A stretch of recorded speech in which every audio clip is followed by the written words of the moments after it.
اللہ تعالیٰ نے نا اس سورہ احقاف میں جنات کا بھی تذکرہ کیا ہے. جنات پر ایمان بھی، ایمان کا مطلب یہ یقین رکھنا کہ جنات کا وجود ہے، یہ بھی ایمان کا حصہ ہے. جنات کا منکر بھی اسلام سے خارج ہے، کیونکہ قرآن مجید سے، احادیث سے، تواتر سے یہ بات ثابت ہے کہ اللہ نے ایک مخلوق آگ سے بنائی ہے، ایک مخلوق بنائی ہے نور سے، جس کو کیا کہا جاتا ہے؟ فرشتہ.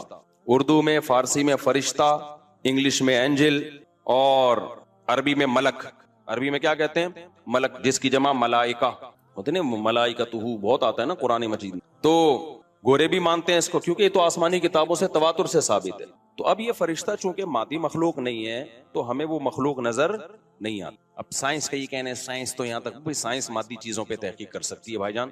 کچھ چیزیں سائنس کی دسترس سے کیا ہیں؟ خارج ہیں. اگر وہ دلائل سے ثابت ہو جائیں، دوسرے دلائل سے، تو ان کو مان لیا جائے، نہیں ثابت ہو تو نہیں مانا جائے. اب سارے پیغمبروں نے فرشتوں کے وجود کا بتایا ہے. حضرت موسیٰ، عیسیٰ علیہ السلام، موسیٰ علیہ السلام، داؤد علیہ السلام، تواتر سے. تبھی یہود و نصارہ اور مسلم سارے متفق ہیں کس کے وجود پر؟ فرشتوں کے. اسی طرح اللہ نے ایک مخلوق کو آگ سے بنایا، اس کو کیا کہا جاتا ہے؟ جن. چونکہ وہ انسانوں سے چھپی ہوئی ہے اس لیے اس کو کیا کہا جاتا ہے؟ جن. جن چھپی ہوئی چیز کو کہتے ہیں. مجنون کسے کہتے ہیں؟ جس کی عقل چھپی ہوئی ہو، پردہ پڑ گیا ہو، دیوانہ ہو گیا ہو. جنین اس بچے کو کہتے ہیں جو ماں کے پیٹ میں ہو، وہ بھی چھپا ہوا ہوتا ہے نا.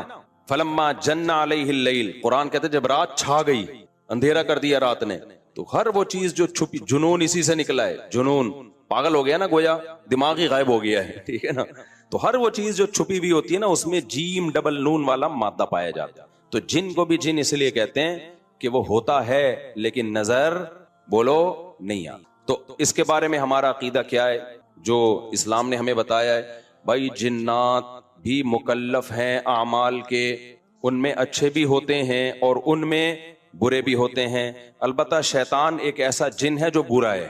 ہر جن برا نہیں ہوتا، لیکن شیطان ایک برا جن تھا جو اڑ گیا تھا نا، پھڈے ماضی میں لگا تھا اور قیامت تک اڑا ہی رہے گا. اس کی نسل بھی ایسا ہی ہے. لیکن جنات میں اچھے بھی ہوتے ہیں اور جنات میں برے بھی ہوتے ہیں. جنات تعلیم کہاں سے لیتے ہیں؟ انسانوں سے لیتے ہیں. جنات میں کوئی الگ سے پیغمبر نہیں آتے، انسانوں ہی کو اللہ نے یہ فضیلت دی ہے کہ جنات فالو کس کو کریں گے؟ انسانوں. تبھی جتنے مذہب انسانوں میں ہے نا، اتنے ہی مذہب کس میں ہیں؟ جن اگر میرا بیان سنتے ہیں تو 20 رکعت تراویح کے قائل ہو جاتے ہیں. کسی اہل حدیث کا بیان سنیں گے تو 8 کے قائل ہو جاتے ہیں. جہلم والی سرکار کا بیان سنیں گے تو جنوں کی بیویاں عدالت سے جا جا کے ان کی عدالتوں سے خلا لے رہی ہوتی ہیں کہ وہ شوہر جن شوہر دینے پر راضی نہیں ہوتا. وہ سارے جھگڑے جو انسانوں میں ہے نا، جن میں ہو سکتا ہے کچھ 4 شادیاں کرتے ہوں جو میرا بیان سنتے ہو اور پٹ بھی رہے ہوں جنیوں سے، چڑیلوں سے، اور جن میں ایسے بھی ہوں گے جو 1 کے قائل ہوں گے. تو جتنے، اب مجھے نہیں پتا جنات کو 4 کی اجازت ہے کہ 1 کی ہے، یہ کچھ مسائل ہو سکتا ہے جنات کی ہم سے ڈیفرنٹ ہوں، لیکن بہرحال تو حدیث سے ہمیں یہ پتا چلتا ہے بھائی ایک مخلوق ہے جسے کیا کہا جاتا ہے؟ جن کہا جاتا ہے. وہ ہے، اس کا وجود ہے. اور چونکہ وہ ہو سکتا ہے یہاں بھی کچھ جنات بیٹھے ہوئے ہوں. اگر وہ آپ کہیں وہ بیٹھے ہوئے کیوں؟ بھائی وہ کھڑے ہو گئے تو سب آپ لیٹے ہوئے ہوں گے پھر یہاں پہ، اس لیے ان کو بیٹھے ہی رہنے دو. میں اکثر چٹکلا سناتا ہوں نا، وہ پرانا ہو گیا لیکن کیا کریں. ایک آدمی کو کسی نے بتایا یہ فلیٹ پرانا ہے، خالی ہے، یہاں جنات ہیں، ادھر نہیں جانا. وہ فنٹر بنا ہوا ہے. میں چل جن کی ایسی کی تیسی گیا، بیل بجائی، بندہ باہر نکلا نا، اب الٹے پاؤں اس کے آنکھیں گول گول. تو پھر بھی اس میں بڑا کانفیڈنٹلی اس نے کہا کوئی ڈرتا ورتا نہیں بھائی صاحب، آپ میں نے سنا یہاں کوئی جنات ہیں. تو وہ کہتا ہے میں تو 500 سال سے رہ رہا ہوں، مجھے تو اب تک کوئی جن نظر. اس نے کہا لے بھائی یہی جن ہے بھائی، 500 سال سے رہ رہے کم، سمجھ رہے ہو؟ اچھا، تو جنات کی پیدائش انسانوں سے پہلے ہوئی ہے اور جنات کی تعداد بھی انسانوں سے زیادہ، کیونکہ قرآن میں ہے قد استکثرتم من الانس، اے جنات تمہاری تعداد تو انسانوں سے بھی زیادہ ہے. تو پتہ چلا جنات انسانوں سے بھی زیادہ ہے. تو ان میں اچھے بھی ہوتے ہیں، برے بھی ہوتے ہیں، ہری پگڑی والے بھی ہوتے ہیں، سفید پگڑی والے بھی ہوتے ہیں، دیوبندی بھی، بریلوی بھی، قادیانی بھی، ہندو بھی، ہر طرح کے فرقے. کیونکہ یہ تعلیم کہاں سے لیتے ہیں؟ انسانوں سے. تو جتنے مولویوں کی جتنی قسمیں ہیں نا، سب سے زیادہ قسمیں تو پاکستان میں پائی جاتی ہیں. جتنی قسم کے مولوی ہیں جس ملک میں ہوں گے، اتنے ہی قسم کے فرقے بھی اس ملک میں جنات میں بھی ہوں گے. کیونکہ یہ تعلیم کس سے لے رہے ہوتے ہیں؟ میں نے بتایا انسانوں سے. دوسرا، ان میں ایک مسئلہ ہے، ان میں شر کا عنصر خیر سے زیادہ غالب ہے. انسان کی جو نیچر ہے نا، انسان کی نیچر یہ ہے کہ انسان کی نیچر میں خیر زیادہ غالب ہے، شر مغلوب ہے. انسانوں میں اچھے بائی نیچر اچھے زیادہ ہوتے ہیں، برے کم. ہر انسان جھوٹ کو ناپسند کرتا ہے لیکن کچھ پھیکو بھی ہوتے ہیں. ہر انسان چوری کو ناپسند کرتا ہے لیکن کچھ چور بھی ہوتے ہیں. لیکن جنات کا معاملہ الٹا ہے, ان میں شر کا عنصر خیر سے, یہ سرکش, آگ میں سرکشی ہے نا, تو ظاہر ہے ہمیں اللہ نے مٹی سے بنایا, مٹی میں کیا ہے, تواضع, تو حق سن کے چپ ہو جانا چاہیے. انسان ہو جاتے ہیں, ہاں کچھ شیطان قسم کے ہوتے ہیں وہ چپ نہیں ہوتے, لیکن نارملی انسان کو جب صحیح بات پتہ چلتی ہے وہ کیا ہو جاتا ہے, چپ. مٹی ہے تو مٹی والی خاصیت اس میں ہے. جنات میں آگ سے بنے تو, اور آگ بھی شعلے مارتی ہوئی, تو اس لیے جنات کی طبیعت میں سرکشی زیادہ ہے. ایک بات یہ ہو گئی. دوسری بات کیا ہو گئی بھائی, جنات جو ہے نا, جنات یہ انسان سے زیادہ طاقتور ہوتے ہیں لیکن مرعوب ہوتے ہیں یہ انسان سے. اس کی میں ایک مثال دوں, بیل زیادہ طاقتور ہے یا وسیم بھائی, بیل, لیکن قابو کس کے ہوتا ہے بیل, انسان کی. وجہ اس کی یہ ہے کہ وہ مرعوب ہوتا ہے انسان سے, اس کو اللہ نے وہ دماغ نہیں دیا جو کس کو دیا ہے, انسان کو دیا. بیل کو جس دن پتا چل گیا نا کہ میں زیادہ پاورفل ہوں, تو کھوٹے کی جگہ آپ بندے ہوئے ہوگے, بیل نہیں بندہ ہوا. لیکن اللہ نے ایک روب رکھا ہے جانوروں پہ بھی انسان کا. گدھے کو دیکھو چلتے رہو, وہ منہ نیچے کر کے لوڈ اٹھا کے چلتا رہے گا, اس کو احساس ہی نہیں ہوتا کہ میری ایک لات کا مار ہے یہ بندہ جو بیٹھا ہوا ہے نا میرے اوپر, تھوڑا سا یوں کیا اور ایک کھسکایا اٹھا کے گرے گا. تو ایسے ہی خوب سمجھ لو, جنات انسانوں سے ڈرتے ہیں, نہ کہ انسان کو جنات سے ڈرنا چاہیے. جنات ڈرتے ہیں کس سے, انسان سے. لیکن ہوا یہ کہ قرآن سے یہ بات ثابت ہے, سورہ جن میں اللہ نے فرمایا وَأَنَّهُ كَانَ رِجَالٌ مِّنَ الْإِنسِ يَعُوذُونَ بِرِجَالٍ مِّنَ الْجِنِّ فَزَادُوهُمْ رَهَقًا. جنات انسان پہ سرکش ہو گئے, شرارتیں کرنے لگے, ادھر سے بندہ اٹھا کے ادھر کر دیا, ادھر سے اٹھا کے. ایک صحابی کو جن اٹھا کے لے گئے تھے.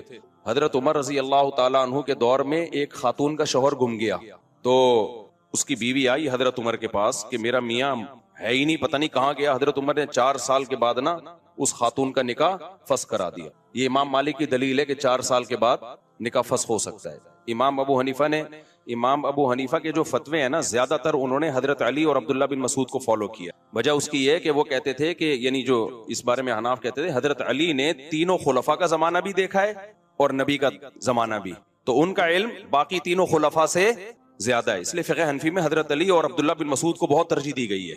جہاں ٹکراؤ ہوتا ہے نا باقی خلفاء اور سیدنا علی میں, تو وہ ترجیح کس کو دیتے ہیں, کیونکہ حضرت علی ان تمام محفلوں میں, ان فتووں میں تینوں خلفاء کے ساتھ ہوتے تھے, تو وہ سب کے دلائل بھی جانتے تھے, اور ان پہ پھر بعض چیزوں سے سیدنا عمر نے رجوع بھی کیا ہے حضرت علی کے کہنے پر. تو عمر کم تھی نا, علم حاصل کرنے کا موقع ان کو زیادہ ملا, تو اس لیے حضرت علی کا موقف جو میں نے خلا والے اس میں ریکارڈ کروایا کہ بھائی نہیں, جب تک ہمیں پتہ نہیں ہوگا مر گیا ہے کہاں گیا, تو ہم کیسے نکاح ختم کر دیں. بہرحال حضرت عمر نے کا یہ قول تھا, تو مالکی فقہ میں ہے, تو فقہ حنفی نے بھی اس میں فقہ مالکیہ پہ فتویٰ دیا ہے. تو 4 سال ان کو انہوں نے نکاح کیا کرا دیا, حضرت عمر نے ختم کرا دیا. وہ بندہ آ گیا تھوڑے دنوں میں, تو روایت میں آتا ہے حضرت عمر خوفزدہ ہو گئے نا کہ بھائی ایک بندہ کہہ رہا ہے میری بیوی آپ نے کسی اور کو کیسے دے دی. تو حضرت عمر نے پھر کہا بھائی اب تمہارے پاس 2 آپشن ہیں, یا تو تمہاری بیوی ہم تمہارے حوالے کر دیتے ہیں, یا پھر مہر لے لو, اس کو طلاق دے دو. یعنی حضرت عمر نے بھی اس پرانے نکاح ہی کو باقی رکھا ہے کہ بھئی اصل تو اسی کی ہے نا, تو اس لیے اب مہر لے کے چھوڑ دو اس کو. مقصد یہی ہوگا کہ ہم اس کا وہیں نکاح کرا دیتے ہیں. یا دوسرا آپشن یہ ہے کہ ٹھیک ہے بھئی اب تمہارے نے, اس نے کہا نہیں اب ظاہر ہے اب کسی اور مرد کے پاس چلی گئی ہے, تو انسان کو اس میں غیرت بھی آتی ہے نا. انہوں نے کہا نہیں, میرا مہر مجھے واپس کر دیں, اب اسی کے ساتھ رہے, ٹھیک ہے نا. پھر حضرت عمر اس سے پوچھنے لگے ہوا کیا تھا. اس نے بتایا جن اٹھا کے لے گیا تھا. مصنف عبد الرزاق یا مصنف ابن ابی شیبہ کی روایت ہے, جن اٹھا کے لے گیا تھا. تو بعض دفعہ ایسا ہوتا ہے کہ انسان کو جن بولو اغوا کر لیتا ہے. تو قرآن کیا کہتا ہے, لیکن آپ لوگ کے ساتھ نہیں ہوگا, خدا کا واسطہ جنات کو زیادہ لفٹ نہ کراؤ. پوری سیٹ اپ ہمارا برباد ہو گیا اس چکر میں. صحابہ میں بھی ایک واقعہ ہو گیا نا, یہ تھوڑی کہ ہر گھر میں جن یہ کر رہا ہے, دوسرے گھر میں جن وہ کر رہا ہے, تو تیسرے گھر میں جن نندوں کو لڑا رہا ہے, چوتھے گھر میں جن ساسوں کو لڑا رہا ہے. ہمارا تو پورا پروگرام یہیں سے شروع ہوتا ہے, یہیں پہ ختم ہوتا ہے. ایک آدھ سینکڑوں میں کوئی ہو سکتا ہے جن اٹھا کے لے جائے, پھر واپس بھی کر کے میرا خیال ہے دے گیا. اچھا, تو قرآن میں سورہ جن میں آتا ہے انہو کان رجال من الانس, جنات نے خود ہی یہ بات کہی کہ ہم سے انسان ڈرنے لگے اور ہم سے پناہ لینے لگے. یعوذون برجال من الجن, ہم جیسے اللہ کی پناہ میں آتے ہیں نا مصیبتوں سے بچنے کے لیے, اعوذ باللہ ہم کہتے ہیں اللہ میں تیری پناہ میں آتا ہوں. تو لوگوں نے کیا کیا تھا, مشرکین نے جنات کی پناہ میں آنا شروع کر دیا کہ جنات ہمیں مصیبتوں سے بچائیں گے. تو جب جنات کو یہ لگانا کہ ہم ڈرتے ہیں انسان سے اور یہ ہمیں اتنی ویلیو دے رہا ہے کہ یہ مصیبتوں سے بچنے کے لیے ہمارا سہارا لے رہا ہے, تو اس چیز نے جنات کو انسانوں پہ سرکش بنا دیا اور جنات اپنی اوقات سے باہر نکل گئے. یہ بالکل ایسا ہی ہے جیسے کمزور سا باریک سا ٹی بی کا مریض ہو اور محلے کے بدماشوں کے دماغ میں کسی نے لا کے ڈرا دیا کہ بھائی یہ دیکھنے میں ایسا لگتا ہے، اندر سے یہ بہت زرخیز ہے، بہت خطرناک ہے. بار بار جب یہ پروپیگنڈا ہوگا تو وہ جو پتلا سا ہے نا اس کو بھی احساس ہونے لگے کہ شاید میں واقعی میں کوئی بہت بڑا فنٹر ہوں. وہ بھی سینہ چوڑا کر کے چلنا شروع کر دے گا. کسی دن کسی نے ایک چپٹ لگائی تو ڈھیر ہو جائے گا وہ. تو جب انسان کی ناجائز تعریف ہوتی ہے وہ اپنے بارے میں غلط فہمی میں مبتلا. تو جنات بھی اپنے بارے میں یہ سمجھنے لگے کہ یار یہ اتنے بڑے بڑے انسان جو کیا کیا چیزیں ایجاد کرتے ہیں، لوہے کو پگھلا کے تلواریں بنا لی انہوں نے، اور جہاز ایجاد کر لیے، راکٹ ایجاد کر لیے، یہ کر لیا وہ کر لیا، تو یہ ہم سے ڈر رہے ہیں. ٹھک ٹھک ٹھک ٹھک بڑے بڑے سائنسدان بھی ہم سے کانپ رہے ہیں کہ پتہ نہیں مجھ پہ کسی نے کچھ کر دیا ہے اور یہ جنات یہ کر سکتے ہیں. تو جنات کو لگا کہ بھائی یہ اس سے کھیلو، اس سے کیا کرو. جیسے آپ کے جیب میں بندوق نہیں ہے لیکن کوئی ڈر رہا ہے. ہمارے ایک دوست کے ساتھ کیا ہوا، ایک ڈاکو آیا. وہ ڈاکو بھی کوئی بےچارا نیا نیا ڈاکو بنا تھا، بےچارا تو نہیں کہنا چاہیے ڈاکو مخت کو. تو انہوں نے کیا کیا، یوں کیا نا، یوں. یہ رفیع بھائی کا قصہ ہے. ہمارے رفیع بھائی نے بچے ہوئے ہیں، اللہ ان کو بچا کے رکھے، ورنہ حرکت انہوں نے ایسی کی تھی کہ اب تک ڈیلیٹ ہو چکے ہوتے یہ. کیونکہ یہ ڈاکو آج کل ایسے نہیں ہے یوں کرو تو بھاگ جائیں. تو انہوں نے کیا کیا، انگلی سے نا یوں، وہ سمجھا پسٹل ہے، بس یوں یوں دکھایا، وہ بھاگ گیا. تو مجھے آ کے بتا رہے ہیں کہ ڈاکو آیا تھا، میں نے جیب سے یوں کیا، یوں. میں نے کہا رفیع بھائی کوئی دعائیں کام آ گئی ہیں آپ کے. خیر جنات کے بارے میں رپورٹ پیش کر رہا ہوں ورنہ جنات کو نہ غصہ آ جائے گا کہ وہ انسانوں سے ڈرتے ہیں، لہذا انسان اگر ان سے ڈرنا شروع کر دے تو انسانوں پہ حاوی. اسی وجہ سے دو لوگ تعویذ گنڈوں میں، فلیتوں پہ، پلیتوں پہ، عاملوں کے پاس جاتے ہیں. جن چڑیل بھوت کا تعلق بھی انہی سے ہوتا. تبھی میں کہتا ہوں عاملوں کے پاس، اور عاملوں نے جنات کو قبضے میں نہیں کیا ہوا ہوتا. یہ عامل خوش فہمی میں، جنات نے ان کو قبضے میں کیا ہوا ہوتا. سمجھتے ہو نا؟ جیسے لوگ امریکہ کو برا بھلا کہہ رہے ہیں، اسرائیل کا ساتھ دے رہا ہے. امریکہ کہہ رہا ہے بھائی مجھے نہیں برا بولو، میں نہیں دے رہا، اس نے مجھے گردن سے دبوچا ہوا ہے، یہ میری جیب سے پیسے نکال رہا ہے. تو وہی کمبل والا قصہ ہے نا. وہ کہہ رہا ہے میں تو کمبل چھوڑوں، کمبل نہیں چھوڑ رہا مجھے. وہ کمبل کے بجائے ریچھ نکلتا ہے نا. وہ کہہ رہے میں کمبل کو چھوڑوں، کمبل نہیں کم وقت مجھے چھوڑ رہا. تو یہاں بھی یہ میرے بھائی مسئلہ ہے کہ کیا بات تھی، کہاں سے کہاں نکل. جنات نے عاملوں کو دبوچا ہوا ہوتا ہے. تو جو لوگ بھی روحانی عامل کے پاس جاتے ہیں جنات دیکھ لیتے ہیں، بولتے ہیں یار اس کا چینل کچھ ہم سے ملتا ہے. تو لہذا پھر وہ وقتی طور پہ ٹھیک ہو جاتے ہیں. پھر اور جو مزاروں پہ جاتے ہیں نا علاج کے لیے اور کہتے ہیں ہم بابا کے دربار پہ گئے تو ہم ٹھیک ہو گئے، واقعی وہ ٹھیک ہو جاتے ہیں. پتہ ہوتا کیا ہے، جنات کو پتا ہوتا ہے یہ اس ڈیزائن کا آدمی ہے کہ یہ مزاروں کو ماننے والا ہے، لہذا جنات اس کے ساتھ کرتے ہیں شرارت. پھر وہ چلا جاتا ہے مزار پہ، جنات وہ شرارت کرنا چھوڑ دیتے ہیں. جب چھوڑ دیتے ہیں تو اس کو یقین آتا ہے یار یہ بابا کی کرامت ہے. تھوڑے دن میں جنات پھر کوئی بڑا اسکرو ڈرائیور لا کے اس کو اسکرو ٹائٹ کرتے ہیں. پھر وہ کہتا ہے یار بابا کے مزار پہ جاؤ، یہ والے چھوٹے بابا ہیں، وہ والے بڑے بابا ہیں، ادھر جاؤ، وہ تھوڑی بڑی خبر ہے، وہاں رس زیادہ ہوتا ہے، پھر ٹھیک ہو جاتا ہے. یہ ہوتا ہے ان لوگوں کے ساتھ. واقعی آپ نے دیکھا ہوگا نا، مائیں وہ جلاتی ہیں مرچیں، ٹوٹکے کرتی ہیں نا، اور بچہ ٹھیک ہو جاتا ہے، واقعی ٹھیک ہو جاتا ہے. لیکن پتہ ہے کیوں؟ شیطان کو پتا ہوتا ہے کہ اس بچے کی ماں کا ایمان کامل نہیں ہے، یہ ٹوٹکوں پہ یقین کرتی ہے، لہذا شیطان نہ بچے کو چٹکیاں مار مار کے رلاتا ہے. پھر ماں کہتی ہے میرے بچے کو لگی ہے نظر، اور نظر کا حل جو سنت نے بتایا ہے، بھائی اعوذ بکلمات اللہ التامہ پڑھو، یہ جو دعائیں ہیں، وہ ماں کیا کرتی ہے، وہ مرچیں جلاتی ہیں کہ دھواں ہوگا تو نہیں ہوگا، دھواں نہیں ہوگا تو پتہ نہیں کیا ہوگا. بچہ وقتی ٹھیک ہو جاتا ہے، پھر اس سے زیادہ تھوڑے دن میں چیخیں مارتا ہے. پھر ماں پھر وہ ٹوٹکے کرتی ہے، کہتی ہے دیکھو مفتی طارق مسعود صاحب تو میرے اپنے گھر میں نہیں میری چل رہی، میں اس دن گھر میں گیا میرے بچے کو مرچیں جل رہی ہیں. میں نے کہا میں ساری دنیا میں بیان کر رہا ہوں. گھر والوں نے کہا نہیں ٹھیک ہو جاتا ہے اس سے. میں نے کہا خراب ہی اسی سے ہو رہا ہے، چھوڑ دو، رونے دو، چیخنے دو. شیطان مایوس ہو کے اپنی فائلیں لپیٹ کے چلا جائے گا. جب شیطان دیکھتا ہے نا یار اس پہ تو کوئی اثر ہی نہیں ہو رہا، تو شیطان ایک ہی بچے پہ تھوڑی فوکس کرتا ہے، کہتا ہے یار کسی اور کو جا کے چٹکی مارو، ان کے ماں باپ پہ اثر نہیں ہو رہا. تو جو مزاروں پہ جا کے ٹھیک ہوتے ہیں، بیمار رہے چھوڑ دے مزاروں پہ جانا، تھوڑے دنوں میں خود بخود ٹھیک ہو. یہ ہوتا ہے. میں آپ کو ایک واقعہ سناتا ہوں، اس سے سمجھ میں آئے گا. ہم ایک گاؤں میں گئے، وہاں سارے بدعتی لوگ رہتے تھے نا، تو وہاں ایک قبر تھی کسی بزرگ کی. اچھا اس قبر کے قریب جا کے لیٹو، لوگ کہتے تھے یہ بزرگ لات مارتے ہیں، اور بندہ لڑکتا ہوا قبرستان کی دیوار سے جا کے لگتا ہے. واقعی ہوتا تھا ایسے. بزرگ تو لات نہیں مارتے تھے لیکن ہوتا تھا. ہم نے کہا چلو جا کے، ہم نے کہا ڈرامہ ہے کچھ بھی نہیں ہے. انہوں نے کہا نہیں ڈرامہ نہیں، سچی مچی میں ہو رہا ہے. اچھا ہم گئے، اتنا موٹا بندہ لیٹا، ایک دم لڑکتا ہوا قبرستان کی دیوار تک کرالنگ، واقعی لگ رہا تھا کوئی اس کو دھکا دے رہا ہے.